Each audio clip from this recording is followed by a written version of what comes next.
If you'd like to be able to listen to the show without ads and have full access to bonus content, that's an option. To find out how, please go to dogmanencounters.com/podcast. Hey everyone, thanks so much for joining us for another live stream episode of Dogman Encounters Radio. Really appreciate you listening. I apologize for not having a show last week. While I strive to be as professional as I can, unfortunately, that doesn't always extend to the people who say they want to come on the show and talk about their experiences. 2 weeks ago, I had a guest lined up who claimed that she had had an encounter with a pack of dogmen when she was a girl. Well, I reached out to her that afternoon of the show to confirm via text. Didn't hear back from her. So I reached out to her. I called her that evening, hoping that I could get a hold of her to confirm if she was going to still be a go or not. Couldn't reach her. And then pretty close to showtime, then she reached out to me. So by the time she had reached out to me, I'd already contacted another eyewitness who wanted to come on, and I put him on in her stead. So fast forward to last Friday night, and same thing happened. I told her things happen, no problem. We can always just reschedule it for the following Friday, which would have been last Friday night. So same thing happened. Afternoon that Friday, I sent her a text message to try to confirm, didn't get a response. So I called her at 6-something, hoping to reach her to get a confirmation, yes or no, because people cancel more than you'd believe.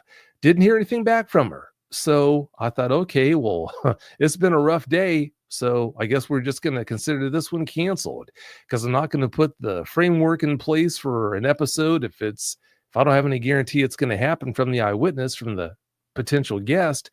Well, unfortunately, she said after the fact in a nasty message to me, that she was ready for me to call her at 9 p.m. Eastern time.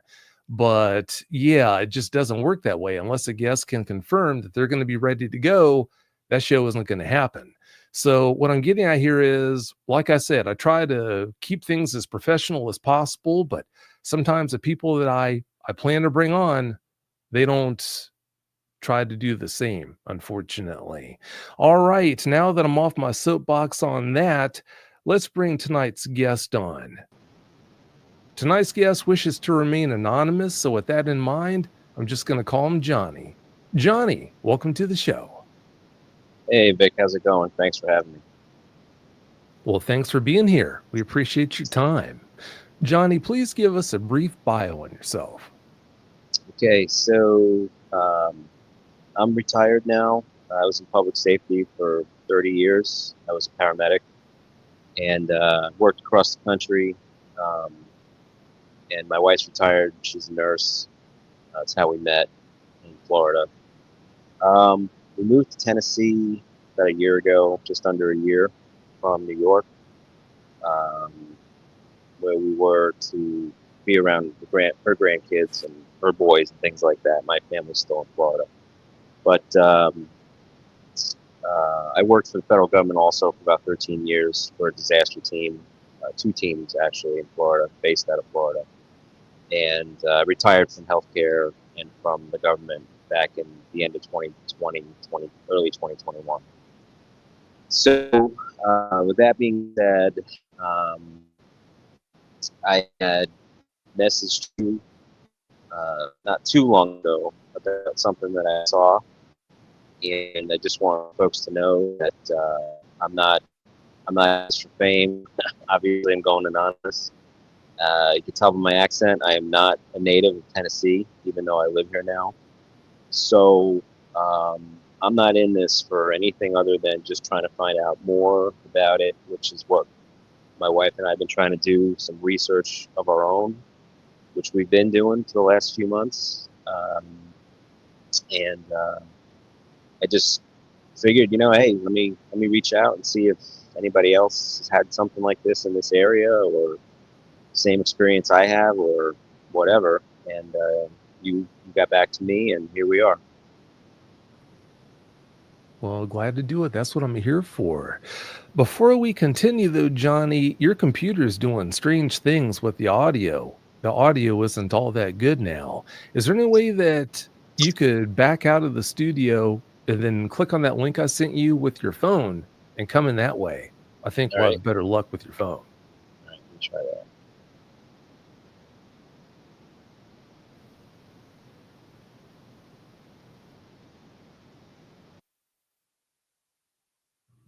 I apologize for the delay, everyone. Sometimes things like this happens. There he is. All right. I hear static in the background, but let's see how your voice sounds. All right. Is that better? Yeah, your voice sounds better. Do you have a fan on in the background? I just turned it off. Yeah. Let me check this other one here. Sorry about that. Oh, no, you're fine. Take your time.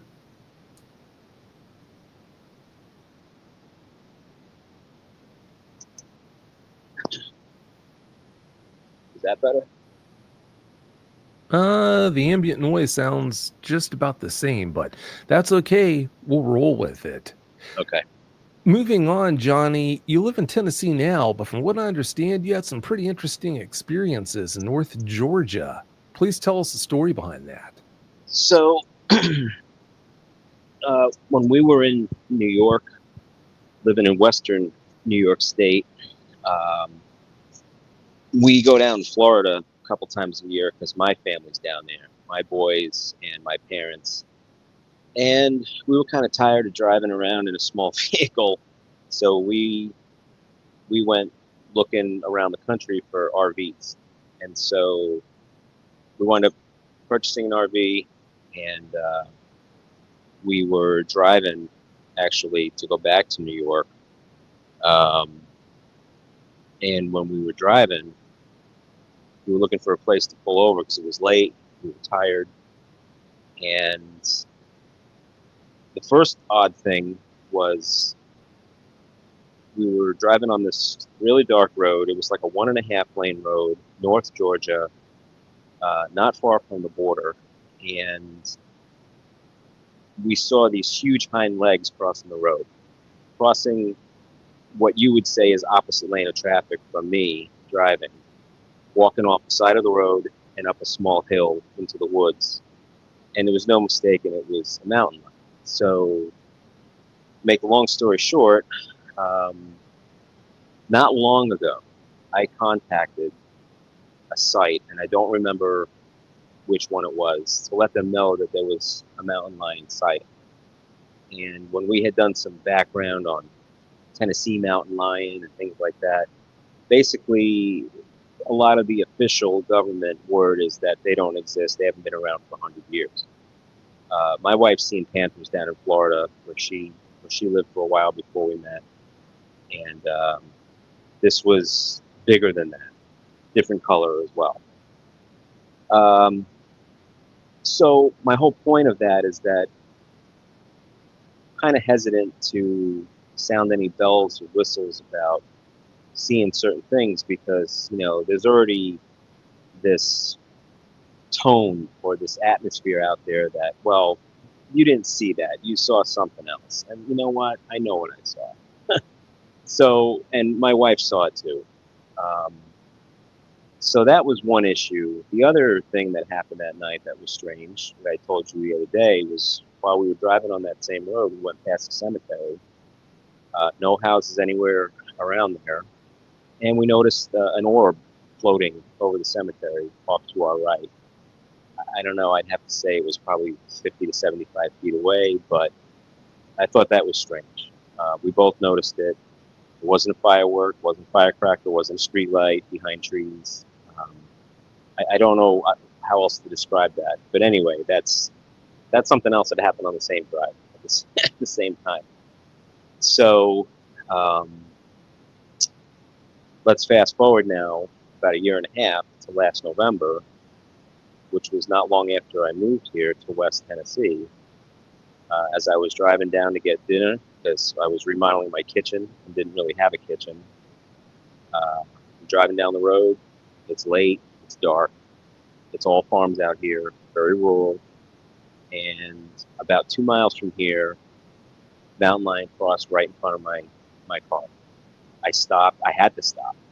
It was just walking. It turned, looked at me as it was walking, kept going. It was definitely a mountain lion. It was not a bobcat. It was not any kind of feral dog or anything like that. It was absolutely a mountain. I reached out to one of the local universities in Tennessee because they have some kind of program where they're trying to track or document mountain lion sightings, but I reached out to them several months ago. I've never heard anything. So when I saw what I saw back less than 2 months ago on the side of the road here, I had a little hesitancy to reach out to anybody about it.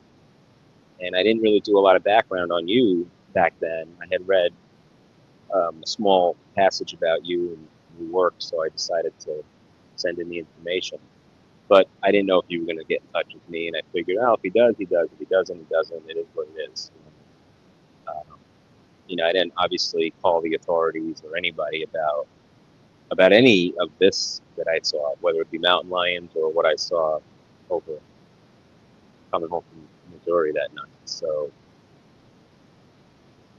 that's kind of why I'm here. That's what brought me to you. So you're telling me that you saw 2 mountain lions. The next thing I know, you're going to tell me you saw a dog. Oh, never mind. I guess you did. Yep. Yeah, I'd say. Well, just to explain to folks, it in my mind, and I'm not a wilderness expert, but I have been trained in the past, as a wilderness EMT many, many years ago when I was in New England working as a medic. It was just an additional certification. And as far as medics go, I took my certifications as high as you could go. There wasn't anything else for me to do as a paramedic because I had basically attained and achieved all of the certifications you could have in North America. And I was a chief flight medic for years for several programs. So I flew all over the place, rural Florida, flew in the desert in Arizona. I worked in 5 states. I was licensed in 5 states and or certified. But, I'm not, as far as this stuff goes, I'm not an expert on any of this. But what I saw that night, we have not found anything else that would resemble what I saw. I sent you a screenshot that came off of somebody's YouTube podcast about Dogmen. And that screenshot, that illustration, that's about the closest thing I could explain to somebody. Like, this is what I saw from the top of the head up. There's no other animal like that around here, and not that size. But we are in Tennessee, and we did a little bit more research after I spoke to you, and there is a wildlife management area not far from where my sighting was. So I guess we can get into that after, but there is a huge wildlife refuge area over there as well that I didn't know about back when I first had the sighting. You're in Tennessee. You're overrun with dogmen. Of all the areas in the country, Tennessee, Kentucky, Ohio, Pennsylvania, I guess some parts of West Virginia there, those are the hot spots right now. So it doesn't come as any surprise to me. Not at all. All right, Johnny, please tell us all about that encounter now. Give us every last detail that comes to mind. So my wife and I were driving home. We were coming home from Missouri, from the Boot Heel area, came over the bridge. And let me just pull out my map, because the map will explain it better for those that may be local or know the local roads. So I was taking 155 coming back into Tennessee. And this is late. This was after 2 o'clock in the morning. I want to say it was probably just after 3, to the best of my recollection. We took 155, and then we got off on the 412. And on the 412, we only have to go an exit or 2, and we get off in the town of Rollin. I'm not sure if I'm saying it right. It's Roellen. So I'm saying maybe Roellen. But in any case, that's where I got off the highway, off the 412, and I was going through the town or city of Rollin, and I want to say I was on that road probably for about 15 to 20 minutes. And it was a clear night. I have a Ford Expedition XLT, so if anybody's out there questioning what kind of vehicle I'm in something that's very high up. And my seat's up. I have a seat cushion that puts me even higher up, so I'm not like barely sitting, looking over the steering wheel. I have a clear shot of everything. And these are one-lane roads in each direction with no shoulder, just so people can have a visual. On the side of the road where the white line was, it's literally like 2 inches of pavement. It ends, and then the dirt and the grass start. So as I'm coming up a slight incline, doing about 50, 55 miles an hour, high beams were on, brand new at the time. They were lighting up the entire road. What I saw, and I said to my wife, holy explicative, did you see that? Just off to my right-hand side, literally a couple of feet back from the road. It was on the upward side of the incline that I'm driving up. And it was 2 large, black, triangular pointed, what looked like ears, and with a piece of forehead or head connecting the two, but it was basically like a straight line. It wasn't rounded or curved like some dogs or a bear. The ears were tall, the ears were dark, and the ears were like upright triangles, like capital A's, but with a point. And I would have to say, like I told you the other day, that when I was looking, and I measured at my house from about approximately the driver's seat to approximately where I think I saw this thing, and it was about 16 feet. So 16 feet with my glasses on, with progressive lenses, 16 feet from my eyeballs to the side of the road, it was slightly ahead of the vehicle. That's how far this object was.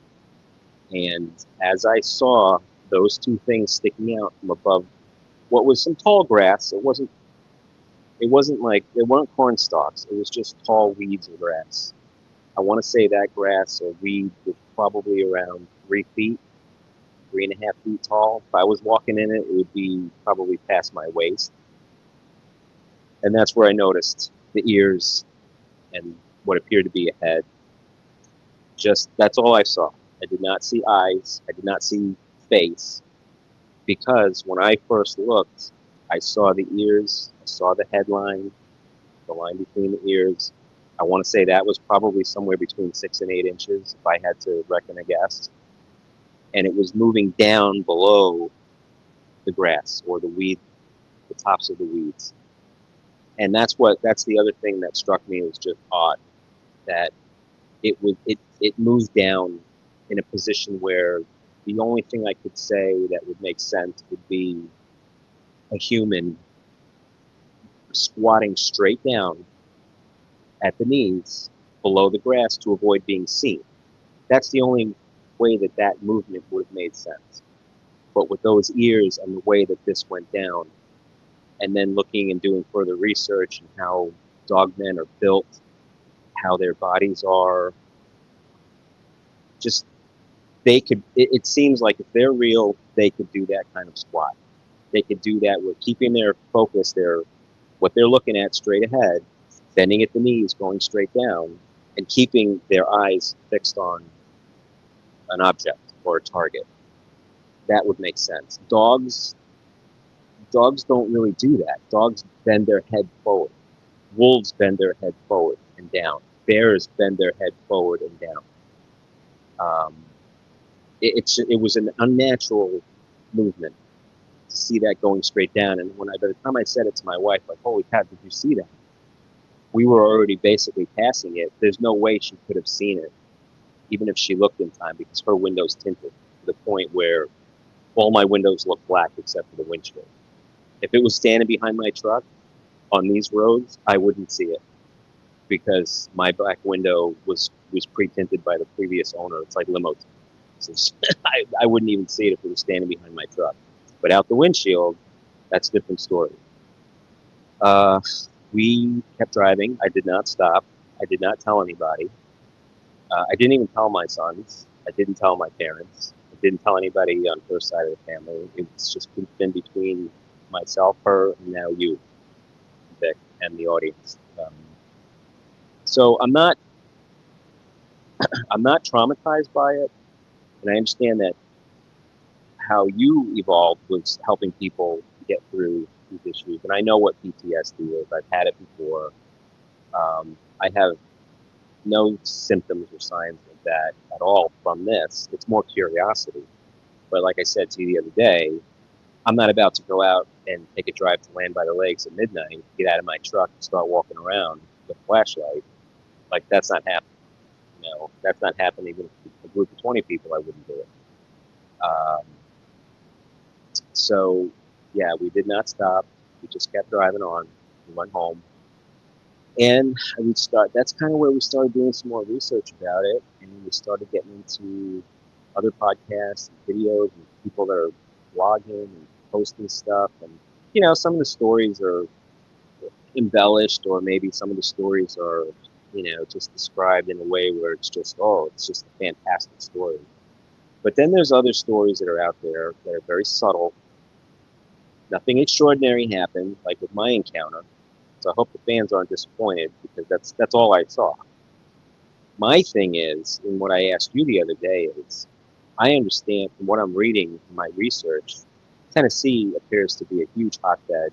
Kentucky, Eastern Missouri, Ohio, Michigan, Minnesota, Pennsylvania, and before I moved to Tennessee, I think I may have heard a mention of Dogman. Obviously, I heard about Sasquatch from years ago, but now we're learning, like, holy cow, like we're in the middle of this huge hotbed of activity, and that led us down the paths of other. I don't want to say conspiracies. I don't like that word. It doesn't really apply here, I don't think. But other stories, whether it be whistleblowers or ex-law enforcement, ex-military, um, people that have had encounters who live to tell the tale. This seems to be a huge area for that kind of stuff. And so that brings us to doing research. That brought us to Land by the Lakes. That brought us to Bumpus Mills. That brought us to all of these wildlife preserves that we never heard of before, nor had we camped there in the 2 years that we were RVing all over the East Coast.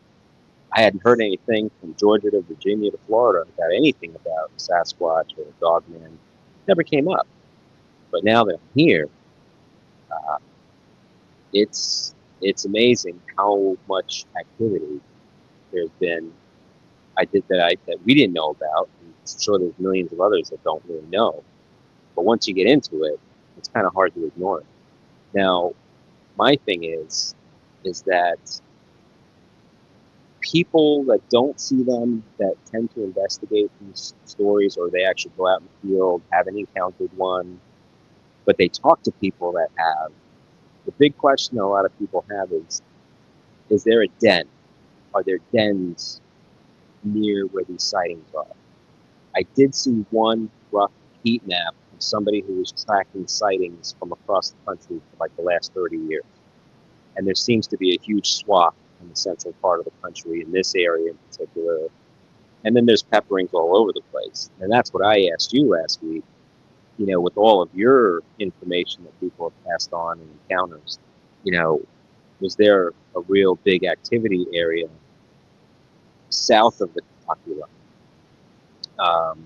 Because we're not far from the Big Sandy either, which is a huge wildlife area, and this Land by the Lakes, and it's just, there's a refuge right down the street from here. I mean, they're all over the place. So, if there's local people listening and they've had those sightings, I'd be interested to hear, like, where they were and what did they actually see. I haven't talked to anybody local about this because I just moved here, and I don't want the neighbors thinking that we're looking for attention or, whatever, conspiracy theorists or this and that. But, we're just two fairly normal people, that, we have kind of a homestead here, and we didn't like the government overreach in New York, and Florida was just too crowded and too much crime, and we were looking for a place to live where we can have some land and kind of, live off the grid for the most part. But that's where, we didn't know about all this dogman stuff before. But I just, like I told you, I find it really hard to believe that after all of these years, decades, centuries of sightings and stories from all different people, all different backgrounds, across the spectrum, all different age groups, I have a hard time believing that they're not telling the truth, or that they're lying, or they're fabricating. You know, it's like some people, maybe a handful, they're sensationalists, they want to fabricate this, you know, they want to glorify, or, you know, they want to be like the hero of the story. Yeah, that's not us. And so I don't like where people just automatically, nope, there's no way you could have seen them. Nope, there's no way, it's impossible. Nope, they don't exist.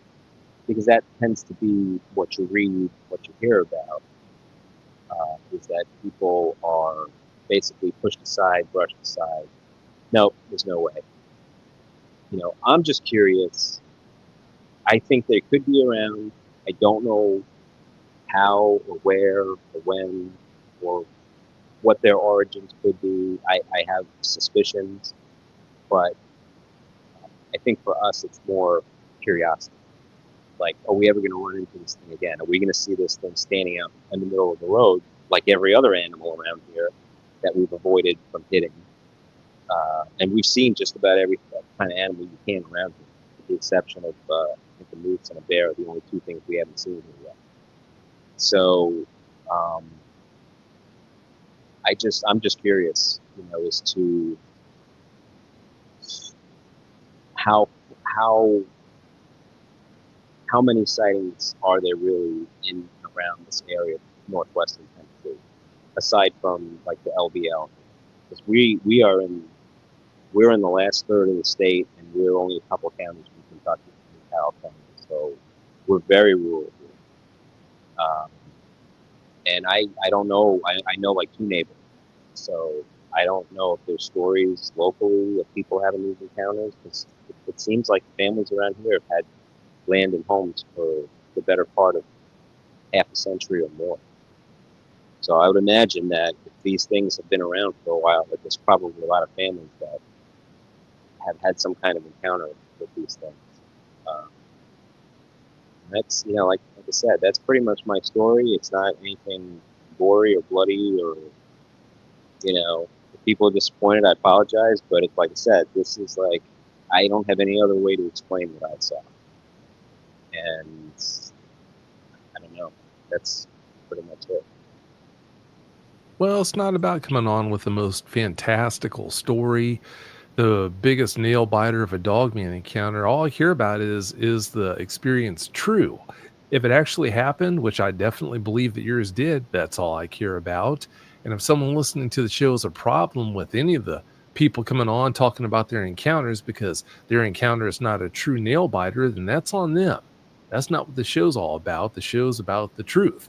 So, yeah, there's no need to apologize. I appreciate the fact that you apologized for that. It just reflects the nice guy you are. But, yeah, that doesn't even play into it. Now, before I go on, everyone listening, I don't have the ability to clean up the audio for the YouTube version of tonight's show. It's a live stream. So what you see, or what you hear, I should say, is what you get. But if you want to listen to the cleaned up version of tonight's show, then use your favorite podcast platform or podcast app to listen to tonight's episode, and it'll be nice and cleaned up. I'll be able to clean that up before I publish it. All right, now we have that out of the way. You mentioned in our first conversation the healthy respect you have for the land between the lakes and the rep it has for all these Dogman encounters that have happened there. Some of them are pretty brutal encounters too. In that conversation, I can't remember, did I ever tell you about that? It was, I think, the first encounter that was ever shared with me was a guy who actually lived right on the edge of the land between the lakes. Did I ever tell you about that encounter? It was a really frightening one. No, not specifically about that one, no. Wonder if the listeners want to hear it or not. Well, I'm going to bet they do want to hear it. So before I get on with the questions for you, I guess I might as well share that. In 2007, the word had already gotten out that I was really interested in this whole Dogman phenomenon. And back then, every night of the week, there were podcasts on Blog Talk Radio that you could tune into on Sasquatch. Well, you would find regulars from night to night to night through the week. You would find regulars, basically almost all the same people in all the chat rooms for all those podcasts. Well, when the word got out that I was really interested about Dogmen after I had really found out about them back then, this one guy sent me a private message to let me know that he had had a Dogman encounter. I said, "Really? You've got to be kidding me." He said, "No, I did." So he gave me his number, I gave him mine, and we called each other. We spoke with each other after that show ended. Well, he went on to tell me how he lived right on the border of the land between the lakes, and I can't remember how long before that this event had happened. But what happened was his wife had gone out for a night on the town with her girlfriends, and that left him I guess he was at home alone with his dog. They had a 2-story house, and he was upstairs laying on his bed watching TV. It was late at night. His wife still hadn't gotten back yet. Well, he was laying on his bed watching TV, and all of a sudden he heard this strange sound. And when he heard it, he thought it was just the house settling. The wind was blowing. No big deal. You know how it is when you're home alone. You hear all sorts of strange things. So he just passed it off as no big event. Well, he kept on watching TV, and moments later he heard that same sound and thought, "Wow, what is that?" So he muted the TV and is just laying there in his bed listening and listening, doesn't hear anything. So he thinks, okay, well, yeah, it must be just the wind or something like that. So he brings the volume back up on the TV, and he's watching TV again. And all of a sudden he heard that sound again. Well, he had had enough at that point. He muted the TV. He got up, walked across the bedroom floor. And the way this house was built, he told me, he said, when you walk out the door of the master bedroom, the steps are right there, right in front of you. And you can look right down the steps across the kitchen floor and see this door on the back of the house. It was right there on the back kitchen wall. Well, they had a dog, and it was a big dog. So they had a big doggy door in that door. Well, when he looked down those steps, to his horror, guess what he saw sticking partially through that doggy door? Yeah, that's right. He saw the head and one of the arms. I can't remember which arm it was, but he saw the head, shoulder, and one of the arms of this dog man that was apparently trying to get in through that doggy door.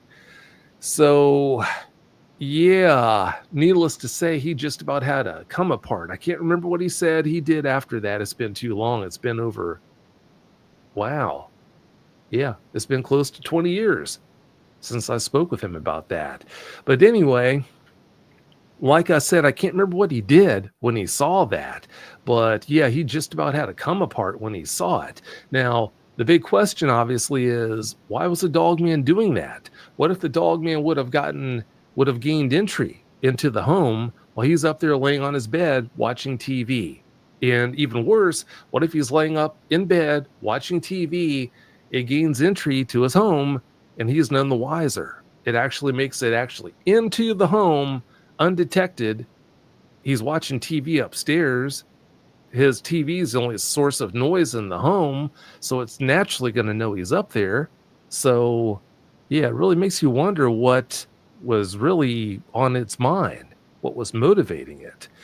So yeah, talk about a creepy story. Now, other people, yeah, they've had really frightening encounters around the country as well with dogmen. That's just one example there. But I can understand, after hearing all these stories about frightening things that have happened around the land between the lakes, while you're pretty cautious of the area. But yeah, I don't think your odds of being harmed by a dogman are any greater there than any other place you go. Again, I can understand the reluctance to go there because of dogmen and what you've heard about them there and what they've done.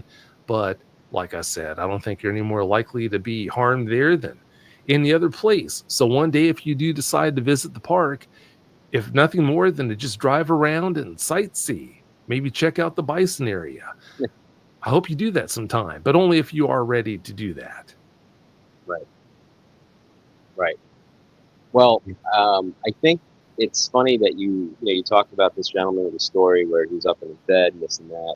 My big thing, and it's because of the work I did, was the situational awareness. So there's probably a lot of people that are listening that say, "Oh, okay, situational awareness. All right, so yeah, law enforcement, public safety, pilots. Situational awareness is something that you're taught. It's something that everybody has, but may not really pay attention. But basically, your head on a swivel, and I function like that all the time, whether I'm home or I'm out with my wife. She always asks me, like, why do you sit with your back facing the front door of a restaurant or somewhere where we go? And I'm like, because I want to see what's coming in the front door. I always look for a means of egress where I go, wherever I go. It doesn't matter. It doesn't matter where I go. It could be a coffee shop. Because, today's world is dangerous. It's not like it was 30, 40 years ago when we were growing up. And I always say, like, I joke with her, but I always say, like, I'm not going to be that guy on a YouTube video or a TikTok thing that shows up, like, hand feeding, a shark and then my arm gets bit off. Like, that's not going to be me. So that's why I say, like, I won't go to LBL. I won't go to any state national park at midnight by myself or a small group with a flashlight. It's just because, like, I just don't. I say, well, why? Why would I want to do that? Why would I want to, even if it's just a bear or something along those lines? Like, why am I going to go and do that? I understand why people like to go camping and stuff, and I did too years ago, but not where I had to worry about bears and anything else. That's just me. And just, I wanted to say before, I forgot, in case people were wondering, that town of Rowan or Rollin, if I'm saying it, if I'm butchering that name, you can just say it. I'm not sure how to say it. But that road that I saw, the ears, the head, that was just north of the Tiger Wildlife Management Area. And when I say just north, Route 104 runs parallel to that wildlife area for miles. And it's also probably, I want to say, maybe 30 minutes south driving time off 51 from the Gooch Wildlife Management Area, which is another huge, these are like more horizontal wildlife areas, whereas LBL is more of a north-south situation, which is only 35 miles from where I live, the south end of the Big Sandy area. And when I was doing some research, and I think I mentioned it to you the other day, there was a story, it was in the paper, it was in the local paper in Bumpus Mills. I think it was back in 2017 maybe, or 12, correct me if I'm wrong. But a lady who apparently had like almost 24 sheep, they were all slaughtered in the middle of the night. She came out to the barn and like 19 of them were basically either dead or dying.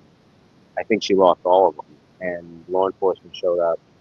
They had no idea what attacked them. But Bumpus Mills sits alongside the Cumberland River, which is basically the east side of LBL. So they never, and what I'm starting to learn is what people are talking about with these attacks is that bears attack a certain way and eat their prey. Wolves, coyotes will do the same thing, but they said this isn't typical coyote behavior because they'll usually go after one, kill one, and then eat it, but not go and just kill 19. And they couldn't figure out where the wounds came from, which is apparently another common denominator is the wounds inflicted, whether it be on the stories about the ones on humans or on animals, livestock. All of these wound patterns appear to be similar. And so I come from that kind of background. I used to teach trauma and kinematics of trauma. I taught critical care for years for prestigious universities I taught, and principles of flight medicine. So I'm familiar with trauma. I'm familiar with gunshots, familiar with all those things. Having worked, like I said, in New York City for 7 years, having worked in 5 different states, including Boston, Providence, down in South Florida, Fort Lauderdale, Miami. So I've seen a lot of stuff. Have I seen it all? No. But I'm pretty familiar with trauma. And yeah, I like to look for patterns and common denominators. And I'm starting to hear and see a lot of these common denominators in all these stories about how people are approached, ones that actually live to tell the tale, what they've seen, and then even talking with you briefly last week, you're telling me about people that have sent you um, photos or even maybe videos of what appear to be dogmen. That's crazy. I mean, I'd love to see them, but that's just it's a little scary too. Like if I saw something like that in my property, 4 acres in the middle of the day, I don't know what I'd do. I mean, I'd certainly go inside and probably get my shotgun, but I, yeah, that's pretty scary stuff.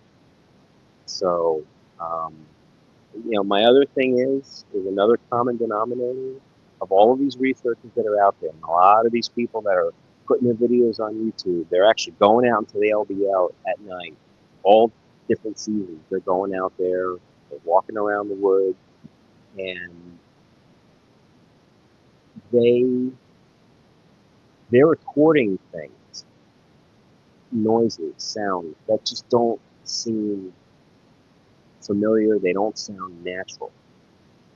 And like I said, I'm not a wildlife expert, but I would also like to know if there's any truth to the fact that where supposedly there's sightings or slash attacks in LBL, apparently a lot of those areas have been shut down, whether it's by the park rangers or the federal government. I don't know, but if there's any truth to that, I'm curious because that's kind of what I'm getting from everything we're watching. And we're watching this stuff literally like every night now for like 2 hours before we go to bed.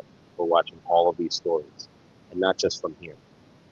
So I'm kind of curious about that. It seems like they're scaling back, whether they're pulling funding and they're not providing park ranger posts or they're not providing RV services anymore. Aside from the homes that were flooded back, 60, 70 years ago, it seems like a lot of the RV areas as well have been closed. And apparently these were also places where, in and around where there were former attacks, apparently. So I'm curious about that kind of stuff as well. And that's just here locally. I mean, it just seems like there's so much more activity going on in other places. And like you were telling me, I think you told me about somebody that sent you a picture of a dogman, or maybe it was a video in like Ohio that was like realistic, the most realistic one you've ever seen, and that's scary. It's like they're not just here. Apparently there's a story of a woman who saw a dog man woman walking with 3 small dog dogmen babies. I mean, so they're mating. They've been around for a long time. They've got to be mating. So, like I said, I'm really curious as to. I want to know more. I want to know more. I want to learn more. And like I said, if I ever have another strange encounter like that, I'll certainly reach out to you and let you know. But we'll see. I don't know. Well, if you do have another sighting, then I'll be here. All you have to do is do that. And with your tendency to see strange things, I don't know. I hope that was your last experience with a dog man, but I don't know. I wouldn't be surprised if sometime down the road you just might have another one. It's really hard to say. And I'm wondering, have you ever played with a Ouija board at any time in the past? Yeah, maybe when I was in middle school, I think. That was probably the only time that I did that. That was a long time ago. Oh, wow. Yeah. I've noticed a pattern in almost every case. When I ask a dogman eyewitness that question, the answer is yes. So, Really? yeah, it really does make you wonder if there isn't something to that. Well, okay, so your customers or your podcast listeners, your following, if they have any doubts or questions about me, about my story, I would just say to them, hey, it's real. I was not drinking that night. I don't drink and drive. I don't do drugs. I don't take prescription medication. I have all my faculties. I'm in pretty good shape for a 50-something-year-old male. And I have no reason to make up a story like this. And if I was certainly going to make up a story like this, I would have made it sound a lot more juicy if it wasn't real. And I don't practice Ouija. I don't practice any dark magic. I don't have crystals on my desk. I don't do any of that kind of stuff. And there's nothing wrong with it. I just don't do it. It's not my thing. I take care of my property. I build stuff. My wife like interior decorates and whatnot. And you know, that's the extent of what we do aside from seeing family. So yeah, I'm not into any kind of superstitious. Now, if you ask me, do I believe in ghosts? Yeah, I do. I definitely do.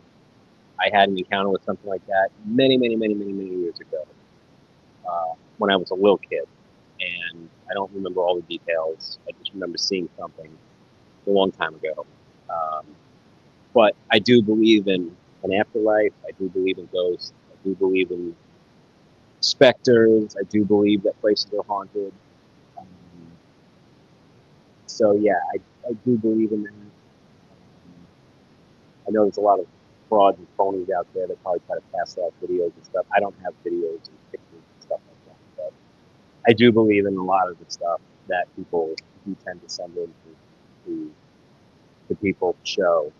Some of them you can tell it's not real, and others it's like, how do you even explain it? But I definitely think that there's some energy out there in the afterlife that it's trying to be seen. So yeah, I believe in that. But you know, I don't. That's not my hobby. You know what I mean? Like even Dogman is like kind of a side nighttime thing, and I'm not busy doing stuff during the day. But um, yeah, so I'm not. I'm not knocking the people that do the research that are out there going in the woods. I give them a lot of credit because as brave as I think I am, even fully armed, I still wouldn't do it because I just don't. Like I said, I don't want to be that guy that doesn't come back from the one trip he goes on. But I still have a family to take care of too. I just don't see a reason for me to go if there's other people already doing it. But my encounter was random. Maybe it's just a one-off, hopefully. Um, but we'll see. I'm just curious to hear other stories and see some evidence from other people about what they've seen. Because how do you explain that? That's the question. How do you explain Dogman? How long has it been around? Why, if it is around, why is it being suppressed? I understand why the government may suppress it if it's scary. People know Tennessee's got dogmen falling all over the place, and they lose billions of dollars. I get it, um, but there's got to be more to it. I mean, for the people out there shaking their heads saying, "Yeah, there's got to be more to dogmen." And if Sasquatch is real, and I don't discount people that may have seen something like that, I totally believe that there could be something like that out there. Again, why is that? How is it not? Where's the evidence? I truly believe that evidence has been disappeared for one reason or another. Can I prove that? No, but all lines point back to something either being hidden or covered up, maybe for the sake of the general public. I don't know. I don't know. I know a lot of us would want answers. I'm curious. This thing is real. Where did it come from? Uh, how come we haven't seen more of them? Uh, I mean, I'm curious. If it is real, it's a wild creature. Um, I mean, what does it think when it sees us? Are we just another animal that it's hungry and wants to eat? I don't know. People have a lot of stories that they felt like Dogman was protecting them from something, or Sasquatch was protecting them from a Dogman. There's a lot of stories like that. And like I said, I don't know. I just don't think they're all false. I just don't think everybody out there is alive. I think people truly have stories, and I think you would know from what you do, talking to people, trying to help people, especially ones with PTSD. I've worked and seen and had PTSD myself, my coworkers, my family. Um, so similar kinds of symptoms, but that's explainable. Terrible accident. You saw that. But you're dealing with something that it's just not an everyday occurrence. But I could totally see somebody who's not used to seeing death in all these different forms, like I have, like my wife has. I could see people completely freaking out, completely losing. That would be my parents. They didn't deal like with that kind of stuff in their career. They wouldn't know what to do. I don't know what they would do if they saw a Dogman across the street in the movie. I think they'd probably think that they were losing their money. And unfortunately, I think a lot of people may feel like that. And then they get ostracized in the community. They're afraid to talk to people. They become recluses. I could totally see that happen. And that seems to be another common theme, another common denominator is like the everyday Joe, the Jane, having an encounter. Nobody believes them. Family alienates them. Friends don't talk to them anymore. And then they become these shut-ins or these recluses in their own home, in their own little world, because nobody believes them because somebody thinks they're fake. And that's just, I feel bad for those people. That's awful to not feel like you're being believed. So, yeah, I can see what you're doing is really necessary, like what I told you the other day, and give you a lot of credit because, it seems to be a full-time thing for you. And, hopefully, if more people hear these stories, that they'll keep coming in and saying, yeah, well, I saw this, and then maybe we'll get something with it. But I think something's being suppressed. That's my thought. That's my wife's thought. Isn't it a wild world? Now you've seen a Dogman, it really does make you wonder what else is out there. Because if Dogman can be out there, anything else could be. It really could. It looks like Bang Bang. Let's get to the questions now from the live chat. Looks like Bang Bang wants to know, Johnny, did you ever see a UFO or have a paranormal experience? UFO, yeah. Yeah, the one that absolutely comes to mind was back in 2006. 2006. I was relocating from Florida to Arizona, driving a moving truck, and I had my coworker slash soon-to-be roommate. We were going to be renting a house together out in Arizona because we were flying together. He decided he didn't want to drive slow anymore, so he said, "Listen, I got to do like 80, 85. I can't do this 55-mile-an-hour stuff anymore." I said, "That's fine. Just go ahead." I was in West Texas, coming into New Mexico on I-10, driving the truck. It was just after midnight, and I noticed this white ball of light off to my left. In the distance, no real good frame of reference, because if you know that road in West Texas, it's nothing but just like almost like a desert-like environment. You get some hills. You have the highway cuts through some of the hills, or these really low-lying mountains. So you really can't tell when it's dark out how far something is. But this light ran parallel to my truck for the better part of 30 miles, half hour, 35 miles maybe. It wasn't. It wasn't. It wasn't a cell phone tower. It wasn't a helicopter. It wasn't an airplane. It was not the moon, because the moon was off to my right, outside the passenger window. And I'm driving a 30-foot moving truck. Nobody else was on the road, of course. And I had no cell signal, of course. I couldn't even call my friend, who was about 2 hours up the road. And when I came through a passage on I-10, I believe it was still West Texas, I couldn't see the environment around me except for the walls of a low-lying mountain pass that they had cut through to build I-10. And when I say mountain, it's not a mountain, it's just like a big hill. But it was just rocky, dirt-type formations on both sides of the road where you couldn't see out right or left. You could only see the highway front and back. So I'm like, all right, just keep driving. When I got through that pass, that white ball of light was still there. And I I was already trained in using night vision. We're trained in weather. We're trained to spot other aircraft. We're trained to spot towers and just all kinds of stuff at night. And I could never explain what I saw. Eventually, it just went off to the distance and was gone.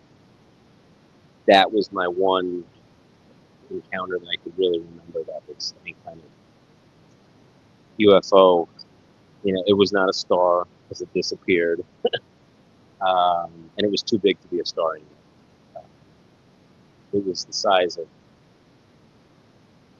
I would say it would be like the size of like a full moon when you see it, but it was really low in the horizon, but it was like moving with it. But it was not the moon. The moon was up on the side. As far as paranormal activity, yes, definitely had paranormal activity that I actually went and said something. Where we lived, my wife and I were renting a townhome that was a new development. It was in Lantana, Florida, which is Palm Beach County, not far from the ocean. It was a few miles from the Intracoastal, and it was right across the street from an airport.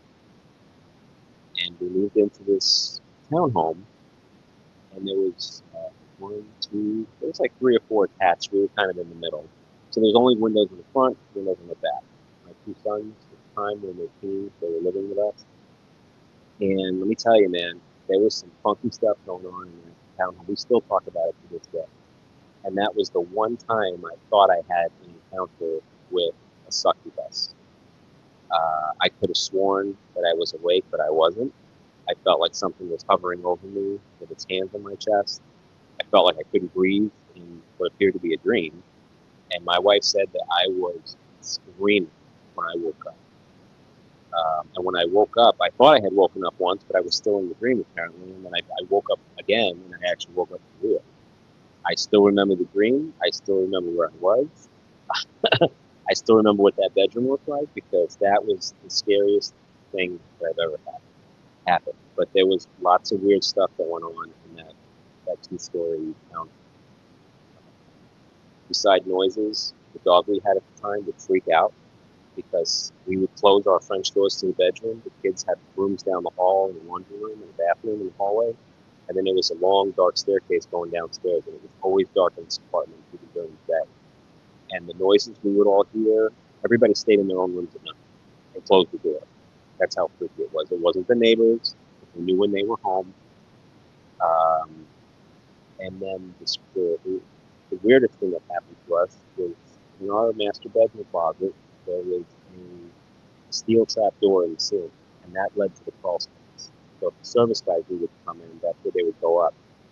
Now that door was a 10-foot ceiling, so I couldn't even get to that door with my stepladder. It was closed when we moved in. There was no reason for it to be open. Nobody came into the apartment, and we came home one night, and we went into the closet and get undressed. I look up, and the steel door is open. It's like a 3x3 steel door with a handle, and it's open. And I'm looking up into the attic of the whole building. What? How did that happen? So we wound up getting a ladder, and I had to climb up and use a broomstick to actually push the door shut. And when I pushed it shut, it locked shut. Like you could feel it, the lock grab. And I'm like, there's no way, there's no handle on the inside of that for somebody to open it in the attic.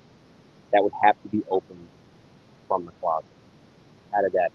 We noticed doors that would open, doors that would close. When we came home, like, did you close that door? No. Did you open that door? No. Did you open the blinds? No. Did you leave those lights on? No. And there was times where my boys weren't even home during the day, and weird stuff was happening. And I would hear footsteps upstairs when I was down in the kitchen, the only one home, because I was also in school at the time.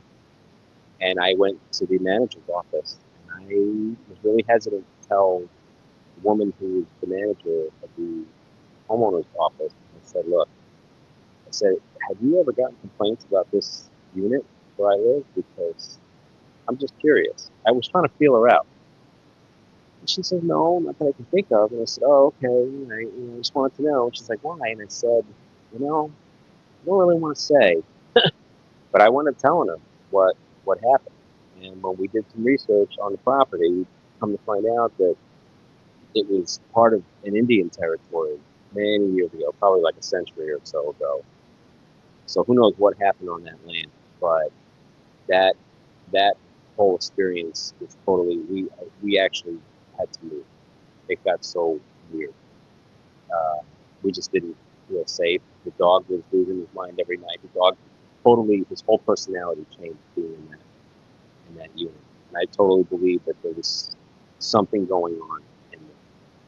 And that's probably the only time I really had that type of experience was in that one unit in Florida. So yeah, that's my paranormal and UFO experience. Now my wife, she sees stuff around our house all the time at night. We can't figure out what it is. We see stuff flying out here at night. Don't know. We use flight tracker, flight aware, and either they're turning off their transponders and they have no tail numbers, or it's military, or it's something else. There's stuff zigzagging around the skies out here. I have no idea what it is. She'll see some flashes. She may see a light or two, or she'll see something moving against the star background and cannot explain it. We have a telescope. We've got binoculars. We don't know if they're drones, if they're being locally flown. I don't know. I have no idea. I can't explain that either. I don't know what that is. It could just be drones.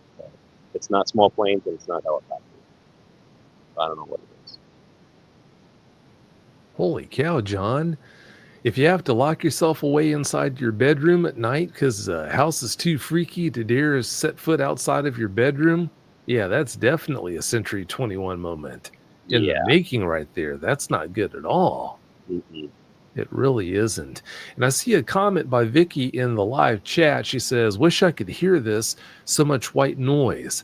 Well, Vicky, I made a comment earlier. If you want to hear the cleaned up version of this, I can't clean this up. This is a live stream on YouTube, so I can't do anything to improve the audio quality of the live stream here. But when I publish the podcast version of tonight's show later on tonight, that will be cleaned up. I can clean the audio up on the podcast versions of all the shows. So if you check that out, then it'll be all clean and ready for you. All right, let's get to the next question. This one's from Unreal Estate Agent 007. He wants to know, Johnny, did you notice eye-like glow, arms and or legs, feet/hands that have bone structure like human hands/legs? Well, he already answered that question earlier. He said that all he saw was just the top of its head and its ears. That's all he saw. Yep. So let's move on to the next one. This one's from Patrick, and Patrick wants to know, really personal question here. And of course, if you want to answer this, and great. If you don't, that's no problem. He says, you mentioned that you have pattern recognition. Have you healed from your trauma? I would say yes, and for the most part, yes. I've had a lot of traumas in my life,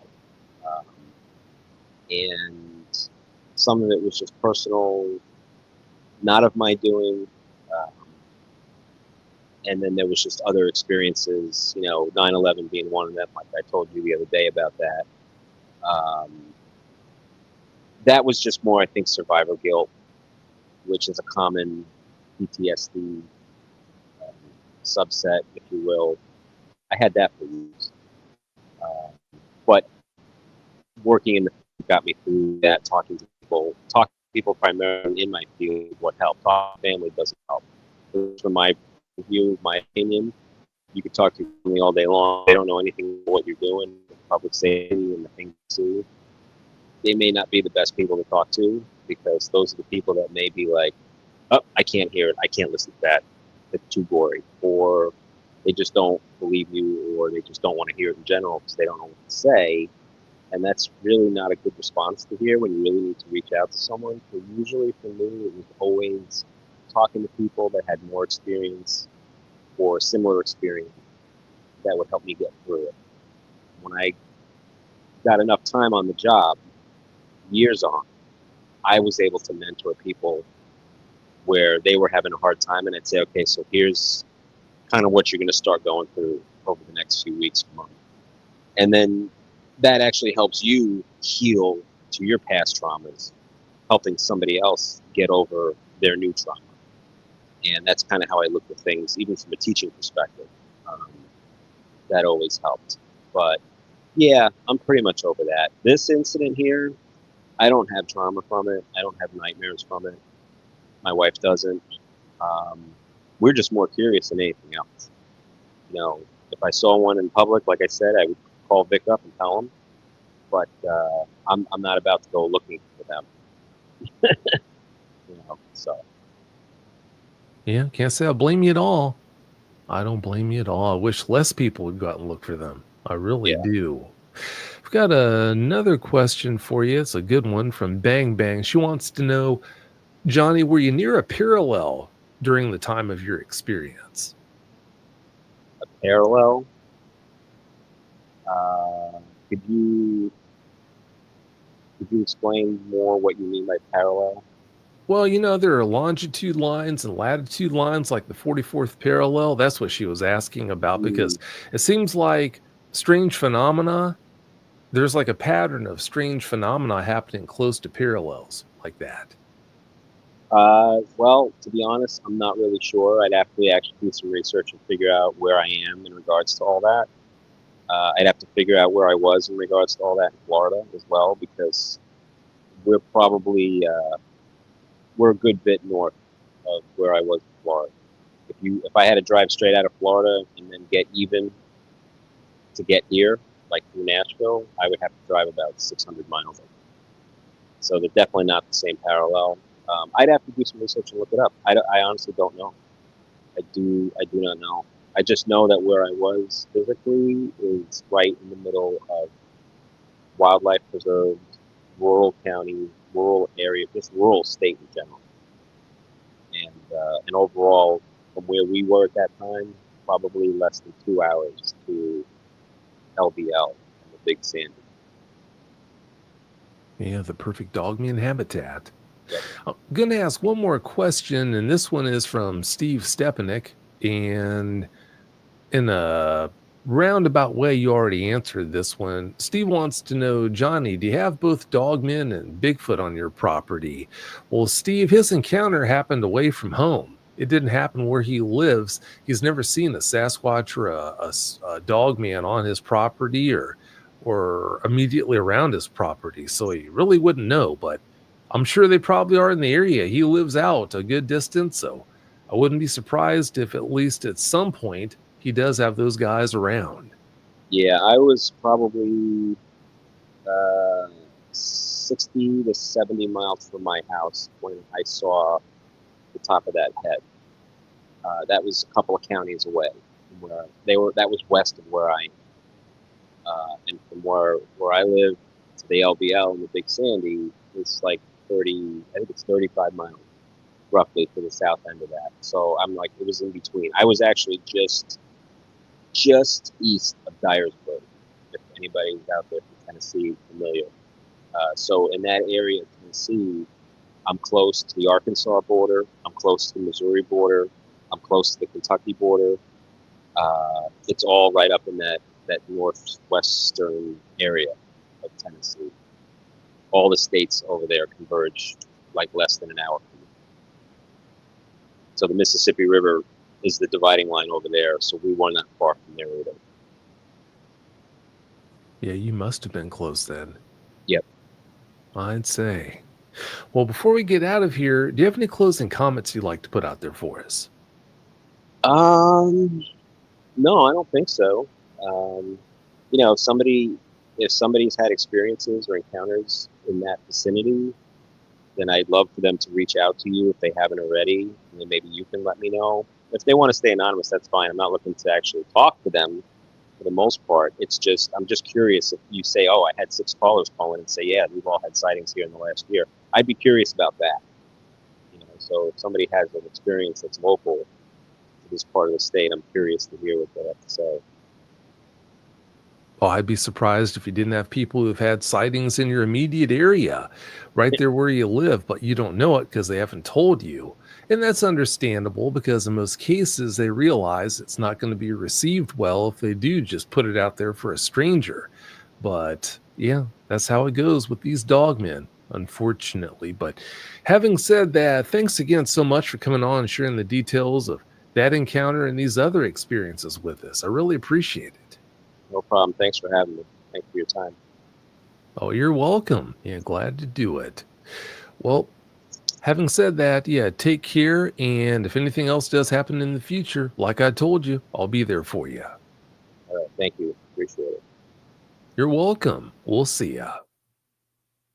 Well, that's it for another show, everyone. Like I said, please remember if you had a hard time hearing and understanding what Johnny was saying, if you use your favorite podcast app to listen to the show after I publish the podcast version of tonight's show, then I'll be able to go in and clean up that background noise for you so you can easily listen to it. Again, like I said, also, I can't clean up the audio on a live stream on YouTube here because what you see is what you get. It's live. But if you want to listen to the clean versions of all the shows, you've always got that podcast app or option. But having said that, if you've had your own dogman encounter and need help dealing with it, coming to terms with it, or if you want to come on the show and share it with the listeners, please go to dogmanencounters.com and submit a report. If you do that, then I'll reach out to you and schedule a phone consultation with you, and we'll take it from there. But having said that, thanks as always so much for listening to the show, everyone, and hope you have a great night and an even better weekend. We'll catch you next week.